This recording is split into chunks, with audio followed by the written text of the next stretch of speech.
దానియేలుని సింహాల గుహలో దాచిపెట్టాడు.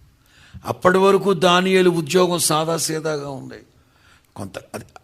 ఆ రాత్రి సింహాల గుహలో దాచిపెట్టబడ్డా. ఉదయానికి ఆ రాజే అంటాడు, దానియేలు ఆరాధించే దేవుడు తప్ప వేరొక దేవుడి ప్రపంచంలో లేడు అని ఒక్కసారిగా తీసుకెళ్ళిపోయాడు ఉన్నత స్థానానికి. మన దేవుడు కూడా కొన్ని సందర్భాల్లో మన చుట్టూ చేరి ఉన్న శ్రమలు, శోధనలు, వీటన్నింటి మధ్యలో అలా చూసి అలా తీసుకెళ్ళి ఉన్నత స్థలముల మీదకి మనల్ని ఎక్కించే దేవుడు ఆయన. మనం ఉన్న స్థితిలో వదిలిపెట్టి నీ సావు నువ్వు చావరా అనేవాడు కాదు.